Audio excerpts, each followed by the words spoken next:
Whoa. Whoa. Whoa. There we go. What's up, Frank? A little mechanical trouble there, big guy. Good morning and welcome to another exciting edition of Day 4 with the band Frank Scalish. It is Day 4, number 180. I'm still blurry because my transformer box is not fixed. I'll go from blurry to semi-clear to crystal clear to blurry to semi-clear to crystal clear. And as that continues to happen, Starlink becomes a much more attractive option for me, Frank, as the old small town high speed internet seems to be getting me about every year. Yeah, I get that. I'm gonna do most of the show like this. That way, I'm small and blurry, and you're big and clear. Oh man, am I crystal clear? Because on my screen, you should be crystal clear. It's me that should be blurry. But you're good now. I am, but now. not for long. Did you see? I know you didn't see. Did you see that? Dude, it's been a day already. I've drank a Pacifico, eaten an 8-ounce filet, and a stuffed chocolate chip cookie. So this cup of coffee is like my dessert. And I wasn't planning on it. It just was available, and it was there, and it sounded amazing at 7:45 in the morning. The coffee or the steak? Everything. The meal. A full meal. I literally had like a full meal. We were supposed to eat it last night, and then I ended up going to Juice's 6-year-old's flag football game, which he's fast. First play out of scrimmage, took it to the house, just housed it. Outstanding. But anyway, we didn't eat the steak, so I'd cooked a filet for Court, so I just threw it in the fridge. And then this morning I opened the fridge, and I was like, hell yeah, I'm game with that. So just really thinly sliced, ice cold filet. You ever had that? It was speaking to you, man. Have you ever just been like, yes, I know that I should not be doing this, but screw it? Yeah, I have actually literally opened the refrigerator, grabbed it out, and just started eating it like just holding it in my hand. Like an apple. Yeah, exactly. There's something really good about that. I have to admit. So that it tickled my fancy. So this is how I titled today's show. I can hardly wait. The legend of Ohio high school diving, Frank Scalish, trades you rotten SOB. Trades his Speedo for a fishing vest as he bloviates about the hottest techniques in bass fishing. I thought you found a picture of me diving. No. Thank God. No. Thank God. Yeah, I was a machine, dude. I was like 5'11" at a whopping 140 pounds. Yeah, but if you look on YouTube, at least if you look on YouTube, that's the definition. I have absolutely no clue what we're going to talk about today. I didn't either. To be brutally honest with you, I had another issue in the in my 120-year-old home. Oh, no! Like, what are you talking about? Well, everyone knows I redid the shower pan and the tiles in the shower and stuff, and I had to order a door because, as usual in my house, A, there's no straight lines, and B, nothing fits.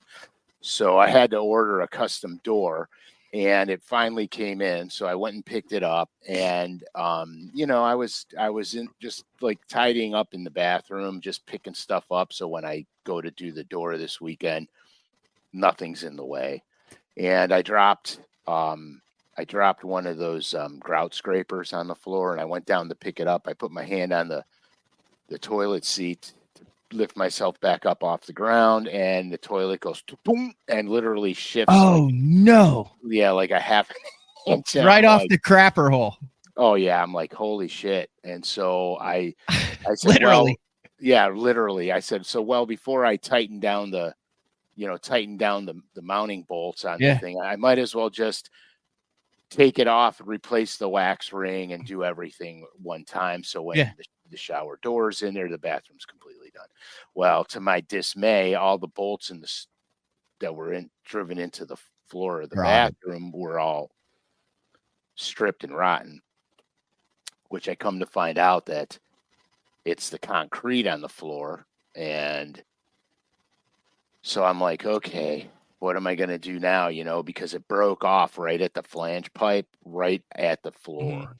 So I'm like, well, okay. So I chip the rotten cement around it away, and I hear it falling. Oh And I no. get a flashlight. I put the flashlight in there.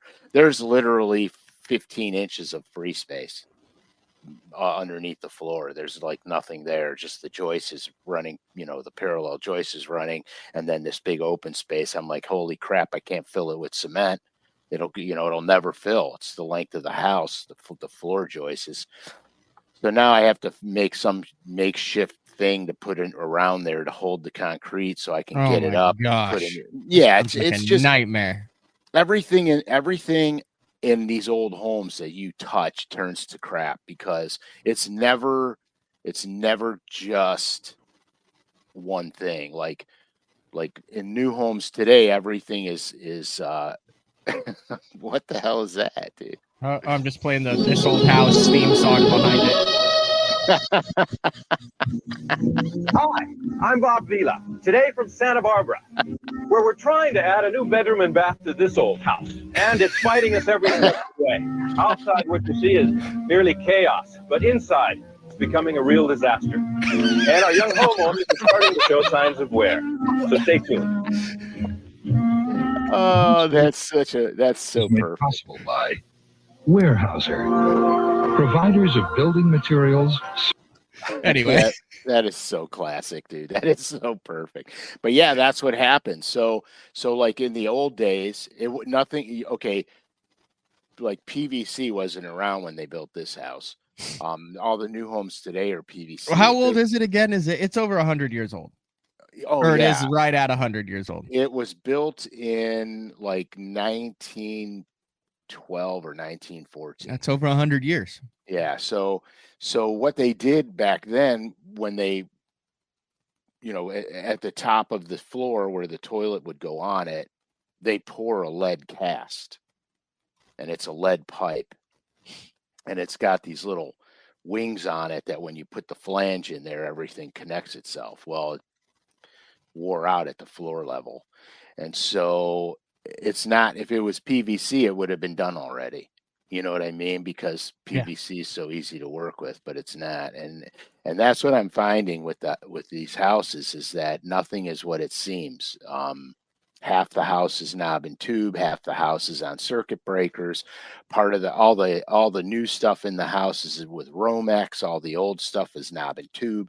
So it's just like, sounds like, I mean, there's advantages to living in an old historic house. Like, that's a very cool house. Very cool house. Yeah, I mean, there's advantages to deal with. Right. I mean, there's definitely advantages. Like I can have a party on the first floor, and nobody's going to hear anything on the second floor, which is great because everything is lath and plaster, and it's totally a sound barrier. The negative to that is if somebody broke in the house, I wouldn't know they were in until they shot me. And the negative is if you hear something in the bedroom at night, it's a little disconcerting because it's probably a very quiet house. Yeah, exactly. Like, oh God, 100%. So that's and I'm fortunate because a lot of it I could do myself. When I fish Bassmasters in my off time, I have a really good friend of mine that owns a construction company. And so when I was doing Bassmasters, when we would have those big breaks between events, I would go help him. He would sub me for the job. So I learned a lot from him. And that was a blessing in disguise because, a lot of this stuff I can do myself. And if I can, I just call him up. I'm like, Brian, get your ass over here, man. I need help.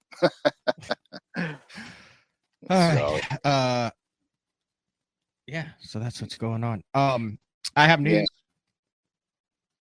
Yeah. Okay. I have news, Frank. The shadow box that was auctioned off in the silent auction at the Bass Fishing Hall of Fame. Oh, let's announce the winner. We have a winner, which means he'll be making an appearance on day 4. We'll be giving him a call. I'll give you all the details after the show. Perfect. We can announce the winner, right? Yeah, heck yeah. Joseph McCloskey. Yeah, boy, Pennsylvania guy. All right, close. Well, he could be close. He could be far, depending on what part of PA. I guess PA is a rectangle with a little pokey thing on the corner. Correctamundo. So, yeah. Congratulations, Joseph. Congratulations, and thank you very much for that. I'll greatly appreciate it. Since I can't forward emails to you for some odd reason, I will just send you the picture right now with all of his contact info, and then you will get that in the mail. Perfect. Yeah, Joe, I'll mail it out right off the rip. Right, probably today or tomorrow. So you will be getting that, and it's packed good. I packed that thing to survive. It's already packed. Oh yeah, it's ready to go. Second of all, one of the biggest fishing shows in the country was going on this past week. I know a lot of people in the industry were there, especially a lot of like tackle shop buyers and all that. It's not like an ICAST. It's more like basically when you go to your local tackle store, when you go to a big box or whatever, like this is one of the ways where they look at it and they're like, yeah, we want that in our inventory. Correct. And Pradco did pretty good. Yeah, did pretty good. Yeah, we actually won Best in Show for the Flashpoint jerkbait because of its properties with forward-facing sonar and or without. So that one, for creativity and ingenuity, and then of all things, dude, a crappie lure from Bobby Garland called the Head Turner. I got a picture of it. Yeah, so you got to put this picture up because here. So all right, before I go into the Head Turner, I have to disclose this. So I didn't have an etched in stone show idea for today. Sometimes that just happens for whatever the reasons, but I didn't. So I said I'm gonna go through some of the DMs I got and answer some of the guys' questions in the DMs. And so it just so happened that I received a DM about the multi-species fishing. Especially in our area right now, the steelhead are running, the bass are in fall pattern. Things are moving right now. Things are happening right now. So I was going to go off on this tangent. And the cool thing is I just found out this morning about Bobby Garland's Head Turner. Okay. I have seen it because I saw the videos that were made on this thing. So basically what happens is these blades, here for the people that are listening, basically it's a crappie jig. And through the eyeballs are two crane swivels. It's an underspin, but it's like the underspin or pigtails. Correct. Very good. Better than I was going to do. I just know you were going there, and I wasn't sure that it was going to be a smooth landing. So I'm just so happy you did that because there was nothing smooth about my delivery. I'll save you on that one. Way to bail me out, Haas. So anyhow, the blades are, they're on a pivot, so they pivot with the jig head as you're swimming it in. So basically, it's really a cool deal. So on the one DM I was answering the guy about crappie fishing because I crappie fish in various different ways, especially this time of year, because what's happening is the crappie are starting to set up for winter, but they're not true winter yet.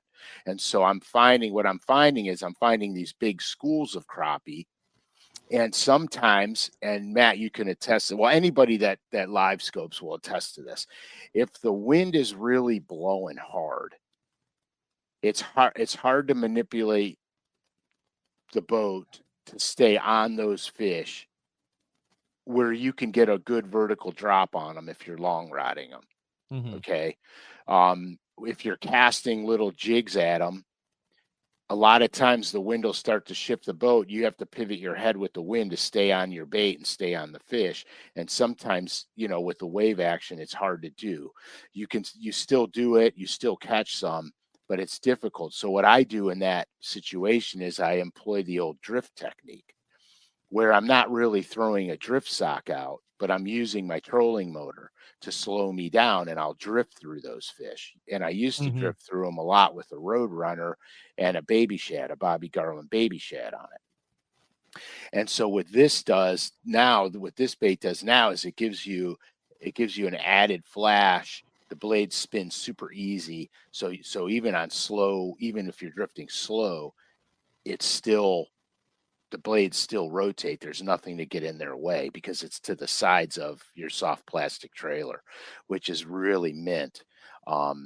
So I mean, that was going to be part of the topic today, not necessarily the head turner, because I didn't get this information till this morning, but talking about some multi-species activity. Nice. So you got questions lined up for the show today?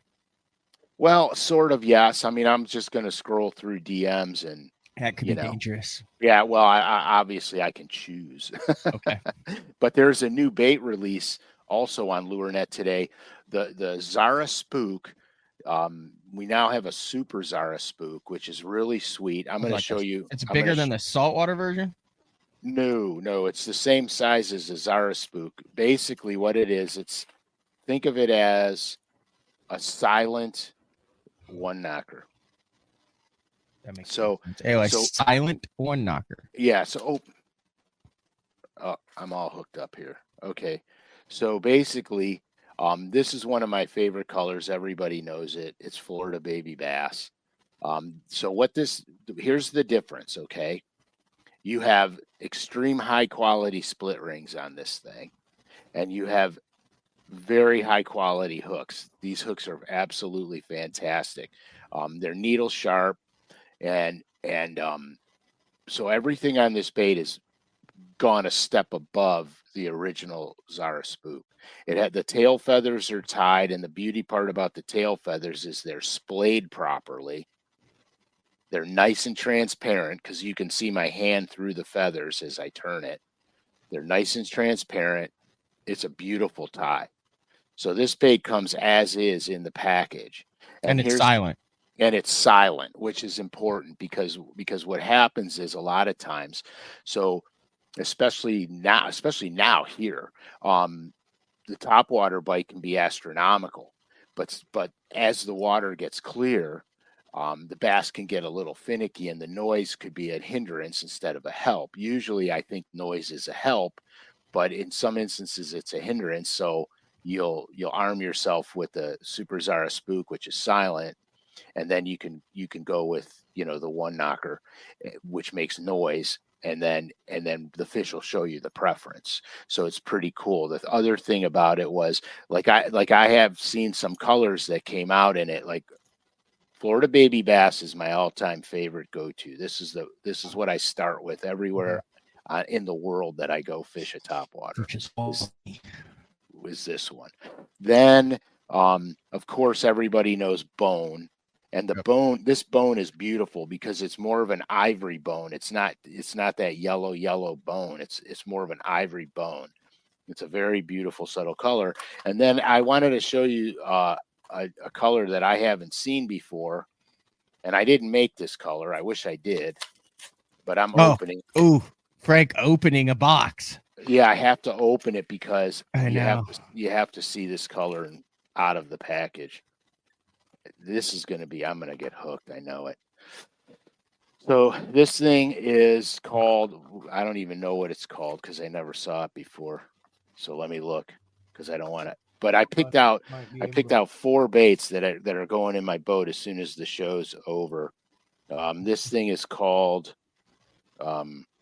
Clear Minnow, but it's really cool. So what you have is you've got ghost scales on the side. Yep. You've got the pearl belly. It's got a little blue pearl in the belly. Ghost scales on the side. The ghost scales are silver, but now as you turn it, you've got that pink purple pearl on the shoulder blades, still transparent. Then you've got that shore minnow like lateral line on it, and then you've got the. That's absolutely wild. Isn't it cool? That's wild. I've never seen a lateral line that goes the entire length of the bait like that, like above the eyes. Yeah, it's super cool. And so here's the thing. If anybody ever studies what bass can see underwater. All right. We all know that certain colors, they change as you go deeper. Okay. For example, most colors, once you get below light saturation, start to turn purple, blue, and black, including red. So we know that. So also chartreuse, bass don't see chartreuse like you and I see chartreuse. They see it more as a very vibrantly bright white. And so when you, like, people go, why does fire tiger work in clear water? Well, because of the lime greens that gradiate into the chartreuse, it offers the bass a contrasting in color. Okay, with the modeling they have on the side of fire tiger, it's very contrasting. So everybody knows bass see contrasts very well. That's what this black line will give you. As the bait pitches and rolls to the side, you're going to get the contrast of that, and bass can see contrast insanely well. So just, that's just a off point. And then of course we've got the color called rupture in it, which is another great color. So these 4 colors are going in my boat right after the show. But if you go on LureNet, there's a ton of colors. There's a lot of good colors available. I have one smallmouth color that will go in my boat when necessary, and that's right here. And the reason that I like it, I'm going to pull this one out too, because this is subtle. This is very subtle. And once again, if I get hooked, I'll show you how to get a hook out. Ugh. Oh my gosh, that thing went right through the plastic of the container. Oh, I hate when that happens. I mean, effortlessly. It went right through effortlessly. All right, so I have what's the name of this bad boy? Look how bad I am. I don't even know the names, but you got to forgive me because I literally just got these. TK Hammer. I love it. TK Hammer. All right. Gunmetal silver flake on the back with pearl. Again, silver ghost scales on the side. And then a pale chartreuse belly. Pale chartreuse, so not like bright, like kind of a translucent chartreuse. Yes, translucent chartreuse. So, and this will be a smallmouth killer. Let me ask you this, Frank. All those colors that you just named, since I've started tournament bass fishing, there's one color of super spook that I just throw 24/7, and it's that oaky shad. That's got like elements of everything you just talked about. It's got like the pinks in it. It's got a head. It's got chartreuse. It's got pearls in it. Like oaky shad to me is the quintessential Zara spook color in all situations. Am I missing the boat? No, you're not missing the boat. Like I said, I'll start out with Florida baby bass everywhere. Just like I start out with oaky shad. Here, I got it. As you were talking, I pulled it up because I was like, you described. Look at there it is right there. That has literally everything. Yeah. So here. Look, it's got everything, doesn't it? Yeah. Oh, yeah. That you just talked about. Yeah. 100%. There it is. Oaky shad. Yeah. I'm a big fan of the oaky shad. Okay. So there was a tournament we had on Oneida, and I think Kenyon Hill won it. And I believe he was throwing this bait. Yeah. Oaky shad, this color. But yeah. Well, I live in Oklahoma, so. Well, you gotta stay loyal to the land, baby. Yeah. We don't have something called Cleveland shad. Yeah, you need to come out with Nebraska hitch, Kansas gar. That's so funny, man. Well, I do name all the colors I paint. I name them, and then it has to go through legal to make sure we're not stepping on anybody's toes. Like has there ever been a color where they're like, sorry, Frank? Yeah. There's been color names. There's been color names that we couldn't use. But as far as colors go, no, if I make it, it's pretty much going to go in production. In the beginning stages, when I was designing for them and still fishing, I lost a lot of colors to voting. But now it's different. Now I feel because- like if you want it, you got it. Pretty much. Pretty much. Which, hey, remember last week on the show, you asked me what color was dropping next month. Oh, and in the signature series In one. the signature series colors. Well, I'm gonna do an early preview on that color, because it's one of my favorites. And if you remember, one of the things I was bloviating about last week was that some of the colors that went in the signature series, I was a little not upset about, but upset about because I wanted them in the line. I wanted them to be for sale on retail, and for whatever the reasons, they dropped in signature.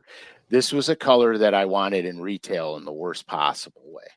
Mhm. And it went into signature, but it's on a one knocker spook, and the color is called Cloud 9, and this is what's dropping next month. Right. I know I'm premature on the drop, just like we're a little premature on the Bobby Garland head turner. That's not going to be And the available. steak and beer this morning. That could be the Yeah, theme of the show. Is pretty. exactly. Well, no, that's a horrible show to have a theme of. Never mind. You'll keep going. Oh, Matt's got a protein buzz going right now. Oh, Jesus. Okay, so this is Cloud 9. I wanted to make a color. I was trying to make a color that would surpass color number 7, aside from the history behind color number 7. But as far as detail and subtleties and stuff goes, so here it goes. Okay, this is Cloud 9. Wow. And it's got a purpley pink pearled back. I got ghost scales on the side, which you're not going to see very good. I have a diffused lateral line, and below the lateral line, I have muscle lines. So what we have here is we have green pearl on the sides, transparent. I've got a bone belly with silver pearl. With a little, it appears as though there is a gut bag there. Oh, yeah, there is. See it? Yep. I had to turn it upside down because it's like a dead fish now. I have vibrant purple pearl eyes on it. And I have the smoked gunmetal gray eye sockets. And there's a really light, you can see the multicolored sparkly prismatic flake in there. Very sparkly on top. Yeah. And so this color here is so super cool. It's one of my favorite. Yeah, one of those. Yeah, it's one of my favorite topwater colors. That's why I was a little bit not disappointed it went into signature series, because it's so standalone. It probably deserves to be, but I really wanted this in the line so bad. I like the gray. It's interesting that you put so much gray into it. It looks really good. Yeah, it what it does, it gives depth to the face of the lure. Okay, so no, even though fish seem smooth, they're not smooth. They got, they have eye sockets, they have, puffed out cheeks, they got knots on their head. I mean, there's things about a fish. So what this does is it gives you the gray around there, it gives you the depth.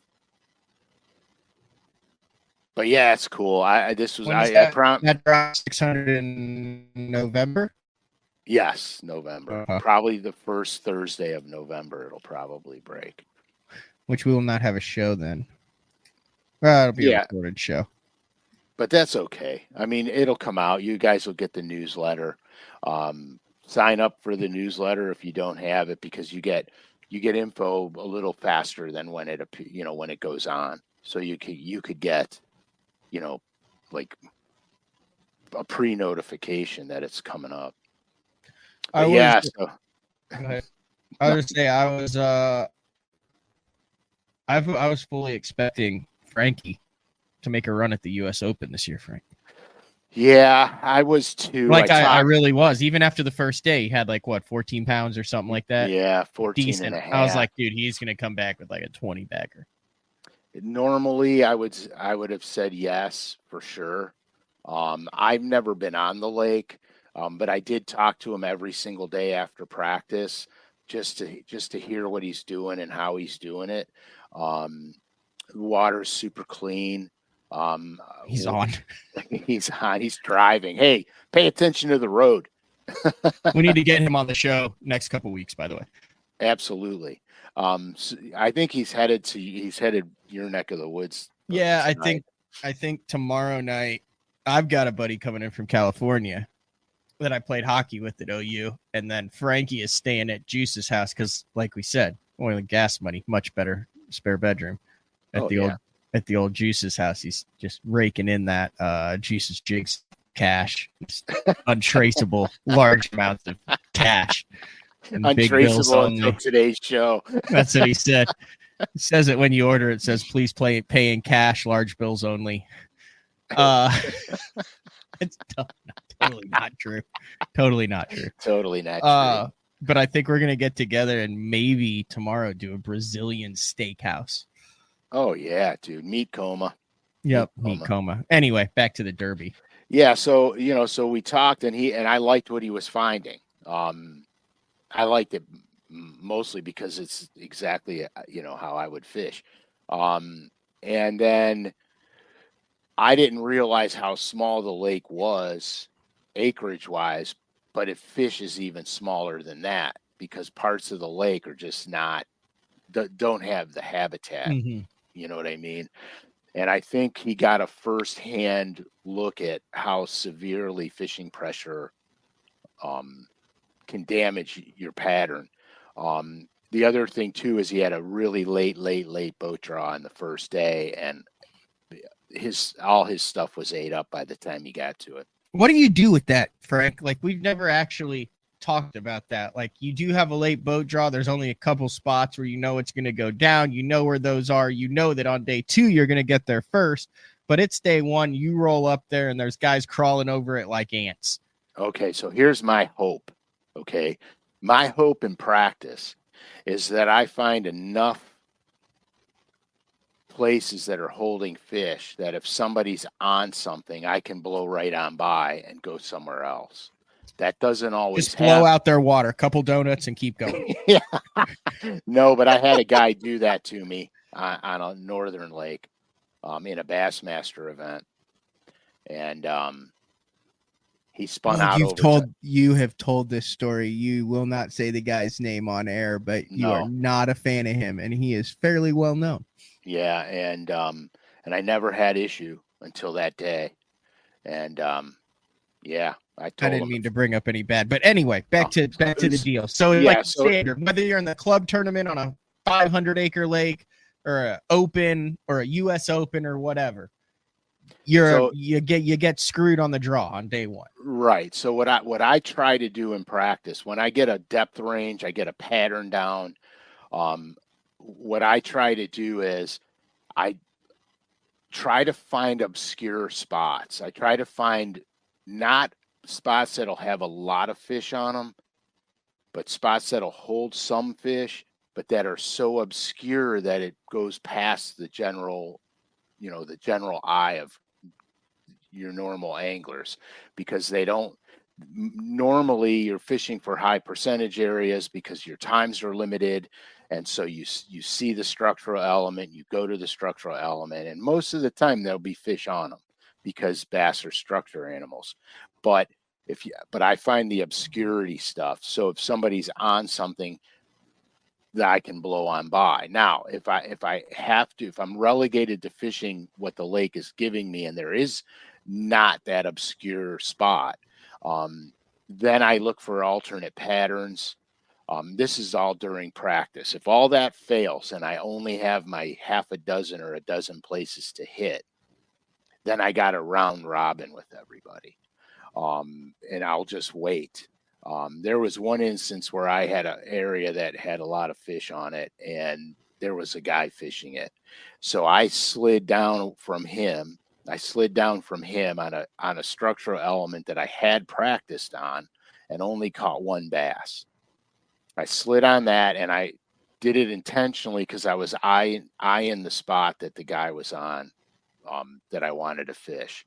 And sure than crap, he fished it for 10 minutes. He picked up his trolling motor and rolled. And I told my guy, I said, "Oh my God, I can't believe he bailed on it right then and there."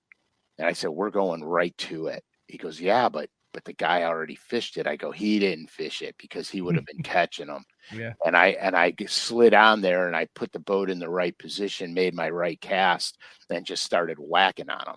That's the best case scenario. The worst case scenario is when the lake's gin clear, like this lake clearly was. Mhm. The fish get so spooky, boat shadows, noises, even a cast of the lure hitting the water can spook the fish. It gets tougher every single day because those fish get bombarded every single day. And so that's what happens when you only have a handful of places that are holding fish. You're totally 100% susceptible to the pressure game and to never getting on your Listen, spot. I get it. It 100% should be part of your plan while fishing bigger derbies, but that is a case, Pete, of easier said than done. There are times where you literally practice for 5 days trying to find the needle in the haystack and looking for something like you just described, and you end up with 3 schools of fish that you know other boats are going to be on. Yes. And you just hope and pray that you get a good draw, and then you don't. You're right, 100%. And that was my question to you was, what is your game plan then as far as approaching it, rolling up, fishing it, saying, well, guess it's not my week this week, and yeah, I mean, barreling in on people. You know what I'm saying? Because that was more the question. If I change, okay, so all right, so I roll up on a place. I know 5 guys already hit it. Okay. Mm-hmm. I start with my traditional way I normally would have fished it. If I can't get any reactionary bites, then I have to sit back and go, is there another technique that I can use that maybe guys aren't doing? Or maybe I got to make extra long casts, or maybe I have to broaden my scope around that structural object. Sometimes it works, sometimes it doesn't. I mean, I've gotten sandblasted in tournaments before because that was very painful. It was very painful. I was on Okeechobee, and I had a very specific pattern going in a very specific place of the lake. And I was the only one there. And the first day I crashed them and I laid off because I had big weight. And so I laid off of it and I went, broadened that area out and went to look for more of what I was doing. And I found some. The fish quality wasn't quite as good, but there was fish there. So I was comfortable because I had fish. I knew it was going to last me all 3 days or 4 days, however long the event was. And I was in the top 5 after the first day. Well, at the end of the first day, guys were cutting through where I was at. Probably because the wind picked up and they could cut through the bulrushes and not get their brains kicked in. 2 guys saw me back there, and I knew both of them. I weigh in. The second day of the tournament, my draw is later because you know how they flop. Draws later. I go in there. As soon as I shut my boat down, those 2 guys show up and 3 other guys show up in there. And they start, and the fish were too specific and individually, they were relating to mother-in-law tongues. Okay. They were setting up to spawn. I'm pretty sure that we call those arrowheads now. Yeah, arrowheads. Okay. Well, I call them mother-in-law tongues because they're always flapping in the wind. I don't want to get us canceled. I promise you, my mother-in-law is not watching. So at any rate, so they came in on me, and there were isolated islands, tiny little islands, like the size of a bass boat, and on each tip of the island would be these arrowheads. Mother-in-law tongues. We'll say it. Screw it. I'll embrace it. All right, embrace the suck. Anyway, so they were bopping all the little islands that I was fishing. And I'm like, holy crap. And one of the guys spoke up and said, hey, I'm going to protect your water. And I said, you aren't protecting it. You're taking it. I mean, let's be honest, you're taking it. So I left and I went to the other places and caught a fairly decent bag, but I dropped down farther in the race. The third day I couldn't even get in there. The third day their whole team was in there. and they split all the fish and none of them did good. But it was a situation where I could have won that event or at least finished in the top 3 in that event, and the fishing pressure ruined it for me. And so I dropped down 5 slots every single day, and I wound up finishing the tournament in, like, I don't know, 17th or 21st, some stupid place like that. Now, are you ever going to, now let's say you're fun fishing, you're not in a tournament. Is there ever a situation when you're fun fishing where you go to a lake, let's say you got it dialed in, you know where the juice is, where they are, someone's on it, and you're going to roll up and fish that with them? Or are you always when you're fun fishing, giving wide berth regardless, even if that means you're probably not going to catch anything until they move off in a couple hours? Yeah, I don't even go near it because I don't want them to think they're on the right stuff. I don't even go near it. Even in a Bassmasters events, if somebody was on something I needed to fish, I wouldn't even look at it. I would blow by like it was like I had no intent. Want them to think that it was the juice because then they're more likely to stay. Correct. I don't want them, someone else wanted on this. There must be some here. Yeah, I want them to go. When my kids came home for 4th of July. I don't know when they came home, 4th of July or something. I took my daughter's boyfriend fishing, and it's exactly the same thing. I was running around the corner on this lake, and I was hoofing it, and I saw a guy on this ledge I wanted to fish, and I just ran right past him like I didn't even know he was fishing it. And I told my I told my daughter's boyfriend, I said, we're going to fish that as soon as he leaves. And I said, he's not fishing it at the right angle, and there's a lot of fish on it. So I pulled up to some docks about 100 yards away from him, and I started fishing so I could see him. So I turned the boat and started fishing the boat dock so I could keep seeing him. I don't fish 3 docks, the guy leaves. I'm like, holy crap, we're going right there now. I mean, I got there before his boat wakes were gone, and we literally plastered him. Absolutely plastered him. And he's like, I can't believe it. I said, because he's not on the right angle, and he's not throwing the bait that they want, or he would have never left that spot, because we sat there and caught like 20 of them. That happens. But I never pull up on anybody. I won't do it. I'm not going to do it at all. That's fair. Travis asks us, scope resulted in anglers spreading out more across the lake. Yes, 100%. You can also have more anglers in smaller areas because you're chasing pods. Yeah, you're individual fish. You're not all trying to fish the one structural element that's there, or the same structural element. I have gotten in a lot less. I wonder if I'm in trouble. Why? Work just called me. Oh, during the show? Yeah, and they never do that. Oh, no. Can you shoot a text to? Yeah, I'm doing it right now. What did we say? I don't know. It's not me. Well, no, I said that I started out the morning with a steak and cold one. Oh, that's totally fine. What else did we say? Oh, Speaking of premature, did you prematurely show the color? Yeah, was that probably. Color not supposed to be out of the bag? Well, maybe we don't have it in yet. I don't know. I'm just gonna say, I'm live. Problem? Question mark? Yeah, I'm. Well, now we've got. No, I don't want to. We got a couple hundred people invested in this now, Frank. I'm just saying, I'm live. Is everything okay? Is the person who texted you, do they know that you're live every Thursday at 8:30? Oh, absolutely. Oh no. Yeah, we're good. We're good, man. It's nothing but a thing. This is live acting. See, I can tell that you don't believe that because your voice went up 3 octaves when you said we're good. You know, usually you're here and you said we're good. No, we're good. How's that better? We're well, good. no, now you're consciously altering your voice. No, this is how live works, guys. Like it's going down.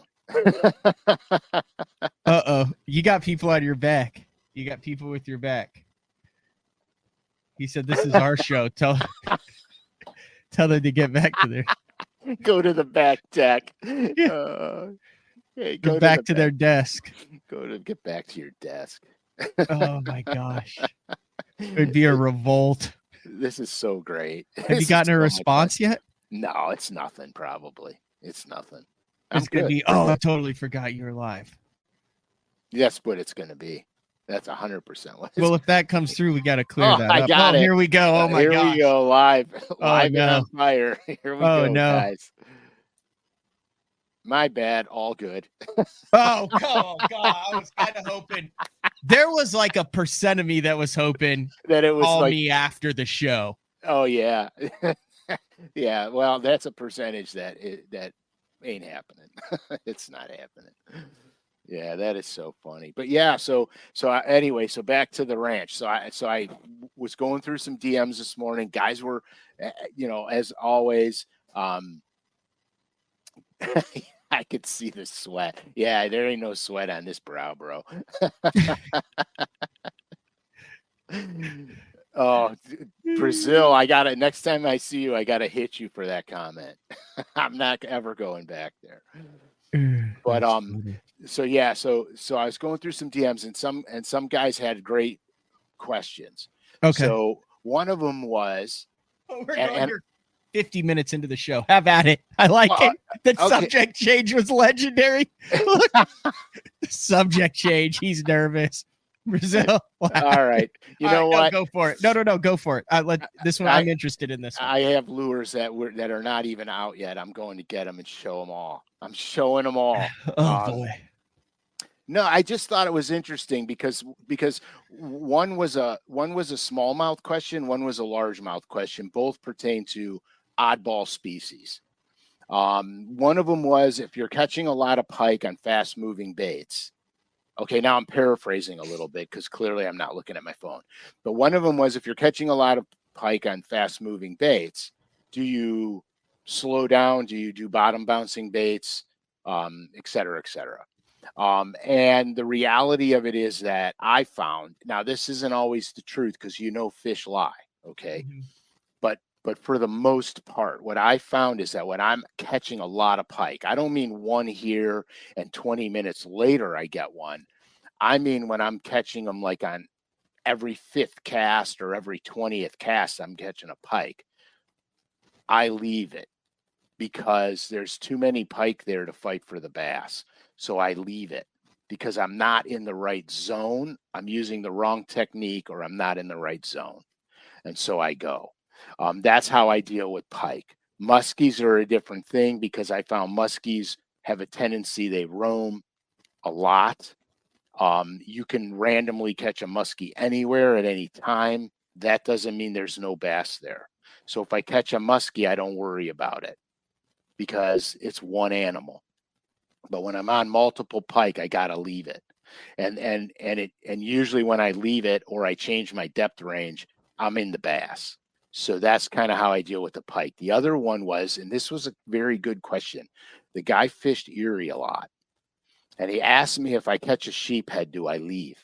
Or a drum, freshwater drum. Do I leave the spot?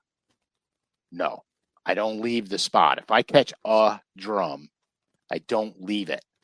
If I catch 2 drum, I still won't leave it, but I'll change my approach on the structural element. I might go to the other side of it. If it's a bump or a rock pile, I'll go to the side the opposite side that I'm catching the drum on. Because a lot of time, if it's a good piece of structure, both can use it, but both will occupy it in a different place. I have fished a spot where I caught a massive drum, and then on my next cast, caught a 5-pound smallmouth. But if I catch drum after drum after drum, I'm out because you're not where the majority of the bass are at, and you gotta stay with the bass. And so that's how I handle the drum deal. But you got to remember on Lake Erie especially, there's almost no place you're going to go and not have an opportunity to catch a drum. So you can't let 1 or 2 spook you. But if you catch 4 or 5, you got to go. You got to move. So that was it. There's more, but we're at the 50th minute mark, so we're good. Oh, that's fine. No, so in practicing for this Bass Nation Championship, I've been on Grand. It's off limits now. Don't say anything. No one can say anything. I can't get any info until after the event is over. But it didn't go off limits till like the 10th of October, or it was the 11th of October. Okay. And I, idling around for days out there, I found some absolute banger mega schools on small drops, hard, but I mean, like just glorious. And they were all drum, like 50 to 60 in the school. I've never seen anything like it in my life. Mm-hmm. Not a bass in there, all drum, set up directly on the drop. Yep. Very aggressive. They would eat a jerk bait. They would eat a minnow. They would eat a jig. They would eat a Texas rig. They'd eat a drop shot. Like they would eat anything that went down there. It was the wildest thing I'd ever seen. And it was just schools of 2 to 5 pound drum. Yeah, dude, they do this. They behave the same as a game fish, which was wild. Yeah, which is ironic, but they do. I don't know how they eat those things. They have to like roll over like upside down when they eat them, don't they? No, I mean they're essentially like a redfish.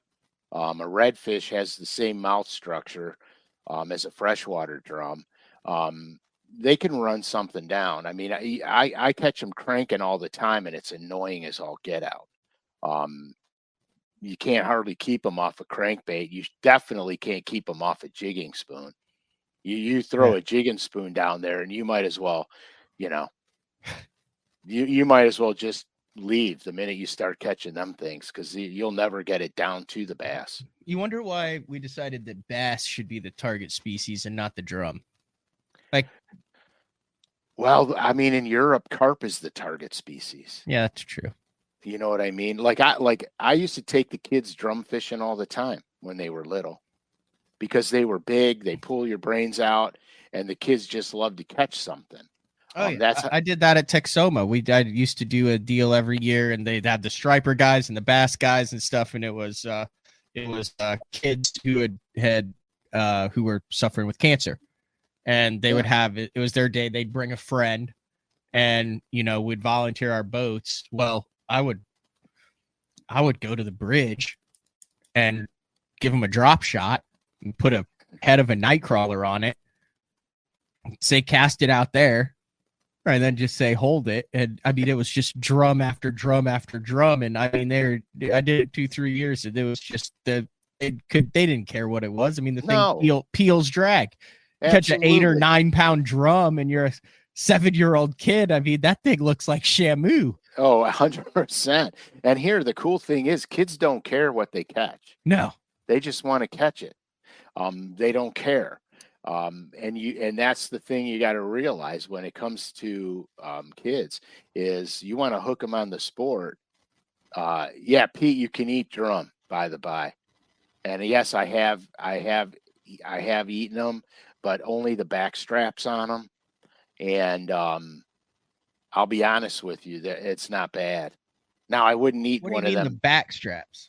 Just the meat that goes on the back all the way down to the tail. So you just get one strip off of that one strip. You don't get the whole fillet. You just get the very tip of the strip. Yeah. And those are like the 10 to 12 pound, like the big drum. No. Them big ones with sores all over them, I don't even want to touch them. But no, the smaller drum, I did it because I wanted to see what they tasted like. So I kept a couple of them, and they're not bad. I got a buddy of mine that'll cook them up. You'll want them. My buddy Ray will make. How does he cook them? He does a lot of different things, but can we get Ray on the show to do Ray's drum recipes? Yeah, I could. I feel like that would be a banger show. He does like a shrimp sauce and everything else. I mean, remember when we did Cooking with Frank in the kitchen? That was one of the most popular BTLs we've done, where you did the freshly breaded. Did we do the crappie or the salmon? I thought we did the crappie. The crappie. I got literally, it's a 6-minute salmon. A 6-minute salmon. I make it all the time. And it Yeah, is, we got to get that set up in the kitchen, and we'll do another Cooking with Frank episode. yeah, we'll do the salmon, dude. You guys, okay, so I get this thing from, it's called Wild Alaska, all right? And they they're not farm raised salmon, they're regular caught salmon. And you have your choice. You could get salmon, you could get whitefish, you know, whatever you want. So the first couple times we got a mix of them. And then I realized that I really preferred the salmon because as far as the whitefish goes, you know, I catch enough crappie and walleye I have enough white fleshed fish. So I want the salmon. So I get sockeye, coho, and sockeye, coho, and king. Okay. And so they come in fillet. They come in fillets. They're only 6-ounce fillets. That's the thing. They're 6-ounce fillets, not 8-ounce fillets. But I tried a million different ways to cook them, and then I found a recipe that is so simple that I'm like, there's no effing way this is going to be good, or at least make me want to eat it. And so I did it, and I'm like, oh my God, this is fantastic. So I added a couple tweaks to mine. Okay, like, all right, I'll just tell you, it's real easy. It's skin on one side, meat on the other side. You take the meat side, salt it, and pepper it, and you don't skimp on the pepper. Don't overload it with pepper like you're blackening it, but just so there's pepper all over it. You get a pan, you heat the pan up, you drizzle olive oil in the pan. You're not filling it with olive oil. You're just drizzling it with olive oil. The pan is hot. You drop it flesh side down first, and don't touch it for 3 minutes. Just leave it there for 3 minutes. And then flip it over on the skin side and leave it there for 3 minutes. And take it out. And it is crispy as could be. And it's medium rare in the middle. And it's like butter. It's phenomenal. So we were doing a fennel salad. Rach and I were doing a fennel salad with it. And I said, give me the fennel tops. And so I cut the frizzy part tops of the fennel. I don't even know what fennel is. All right. So while you're looking it up, so there's frizzy fennel tops. So I took the frizzy fennel tops and I fried them real quick on and over, and then put them on top of the salmon. Those? Yes. Okay. So see the frizzy tops? Yeah. So I fried those in olive oil and then put them on top of the salmon for the last 3 minutes of the cook. Oh my God, was it phenomenal. Absolutely phenomenal. And so yeah, we'll have to do that. We'll have to do a show. Yeah, so that's how I do the salmon now. And I've had people that say they can't stand salmon, and then I cook that for them and they love it. What we'll have to do when you're in town for the 200th is we'll have to get the mobile mics hooked up, and then I'll have one of my buddies cameraman it, and we'll do some, maybe some steak, maybe some crappie, like the whole thing in the kitchen here. Perfect. Yeah, dude. Well, if you're going to have a guy with a camera, dude, I think we need to take the crappie thing from start to finish. catch, clean, and cook. Yeah, heck yeah, dude. That'll work. Yeah, Dude, we finally got cold weather, and it's like 30 something degrees in the mornings. Yeah, the other day I got up to go fishing, and it was 38 degrees, and it was sleeting and pouring down rain. And did you still go? No, it was blowing about 25 miles an hour. So I started looking far enough away to lakes I can go where I can get out of the wind and the sleet. And I'm like, by the time I get there, my boat's gonna be full of water and road grime, and I'm just gonna we're in the 30s now. It's by Wednesday of next week, it's gonna be 90 again. Wow. With lows 60. But now your weather's starting to go up and down. Yeah.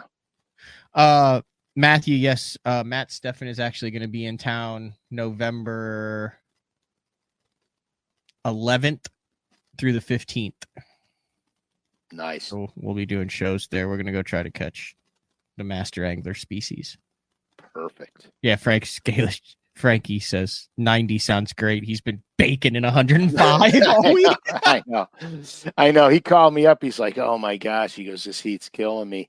And I go, "Yeah, well," I said, "Welcome." We had a 37-degree morning, a 38-degree morning. Yeah.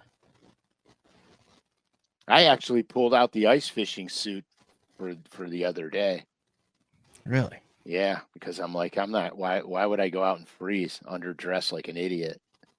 I'll just put the ice fishing suit on with jeans and a t-shirt, and I'll be fine. Yeah. Well, yeah. Give who the winner a shout, and we'll get him booked on day 4. Joseph McCluskey. Yeah. Or McCloskey. I wonder if people call him like Joey Mac. Oh, that'd be good. Good nickname. Yeah. Joey Mac. And then, of course, it'll turn into Joey Mac and Cheese. I dare you when you call him. I'm going to do Hey, it. is this Joey Mac and Cheese? Who the hell is this? Yeah, he's like, I'm sick of these prank calls. Click, block, never get a hold of him. Right, I never get a hold of him. Matt, you're going to have to call him. All right. When we have him on the show, that's what you got to have across for his name, Joey Mac and Cheese. Hey, I'll have whatever he wants down there. It's his name. He did a good job of supporting the oh heck yeah, dude. supporting the Bass Fishing Heck Hall of yeah. Fame. This was 180, Frank, which means we're only 20. We're getting close, man. Wait, when is the 200th? Are we gonna have to maybe do a couple bonus shows, a couple evening shows to get it in? So we can do. So if there's 4, right? If there's 4 a month, 20 divided by 4 equals 5 months. Which, so then November, December, January, February, which would put it right at March. I would 8th. like to get you here in January or February on some good weather. So I think that means we might have to do some bonus BTLs, Frank, to get to 200, maybe a month earlier than standard. Let's work it out. Let's work that out. Yeah, let's work it out. I'm game. Because you have to be here for 2. That doesn't mean you can't be here for like show 185 or 190 either. Well, that's true. I'm That's just saying. I mean, we don't put ourselves in a box here.